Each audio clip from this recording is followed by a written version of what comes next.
In the biggest speech of her life, Vice President Kamala Harris laid out her vision for the country last night at the Democratic National Convention. She also promised to be a president for all Americans. Harris outlined what she called an opportunity economy. Critics say she fell short on specific proposals. CBN chief political analyst David Brody has the story. With Joe Biden pushed to the sidelines, Kamala Harris had the stage all to herself. Since becoming the nominee, she has energized Democrats. Last night, she took the opportunity to reach beyond her own party. There are people of various political views watching tonight, and I want you to know, I promise to be a president for all Americans. You can always trust me to put country above party and self. Despite being vice president for 3.5 years, her narrative hasn't been fully cemented. 1/3 of voters don't really know much about what she stands for.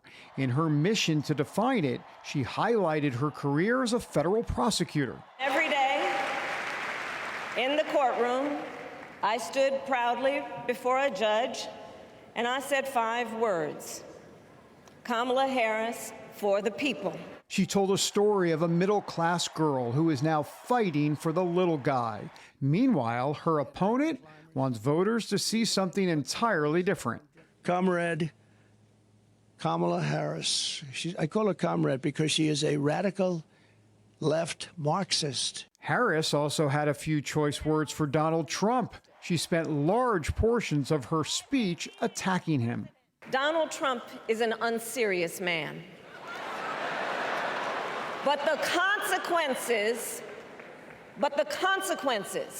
of putting Donald Trump back in the White House are extremely serious. But what about seriousness of policy? Her recent economic proposal of price controls to bring down inflation went over poorly, even with liberal analysts. Thursday evening, she continued to be relatively vague. We will create what I call an opportunity economy where everyone has the chance to compete and a chance to succeed. On the Israel-Hamas war, a political situation that could cause her headaches with the far left of her party this fall, she carefully tried to navigate. I will always stand up for Israel's right to defend itself. President Biden and I are working to end this war such that Israel is secure, the hostages are released, the suffering in Gaza ends, and the Palestinian people can realize their right to dignity, security, freedom, and self-determination. It remains to be seen how detail-oriented she handles that issue and others as the campaign moves on. So far, she's been riding the momentum of positive vibes and party enthusiasm. The next chapter could be a heavier lift. Harris has to convince independent voters that she is the right candidate for the next 4 years. She carries some of the burden of the past administration, but she also needs to show that she is can stand on her own and know that, and voters trust that she's going to be better than Trump for the next 4 years. Brody is with us now for some more analysis. So how do you assess the effectiveness of the convention and specifically Harris's speech?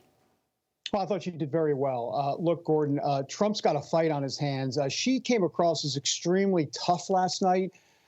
She came across, obviously, as a former federal prosecutor. You can imagine that was the vibe that she was going to give off, and she did. I mean, look, I kind of always see this through the lens of folks that are not paying too much attention to politics. Because if you are paying attention to politics, then you can kind of go through the speech and see all of let's be honest, we're doing a fact check here, a lot of the lies she told. I mean, she said that Trump wants to implement Project 2025. Not only has he disavowed that, he has an actual agenda. It's called Agenda 47. That's his plan, not Project 2025.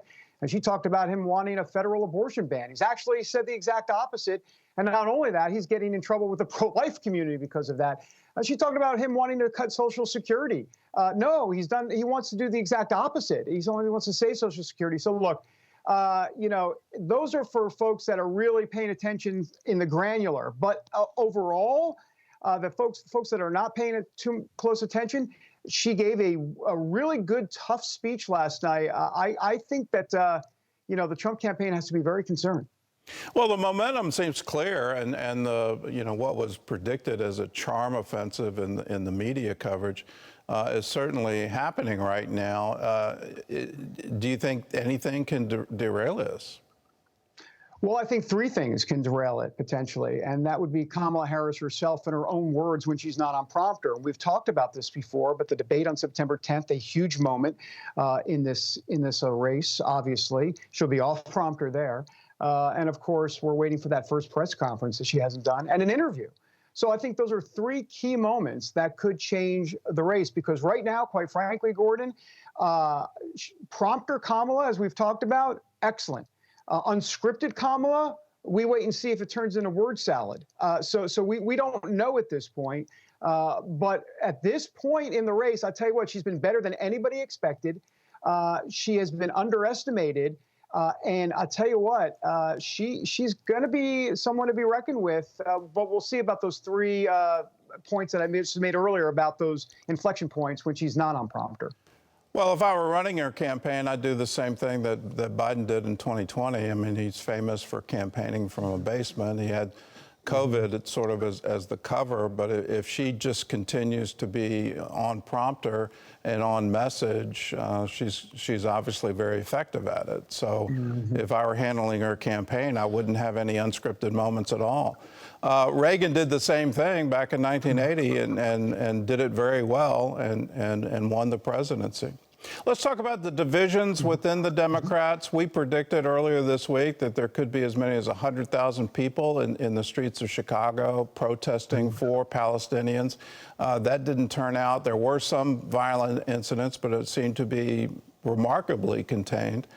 So how is she going to deal with the division among Democrats over Israel?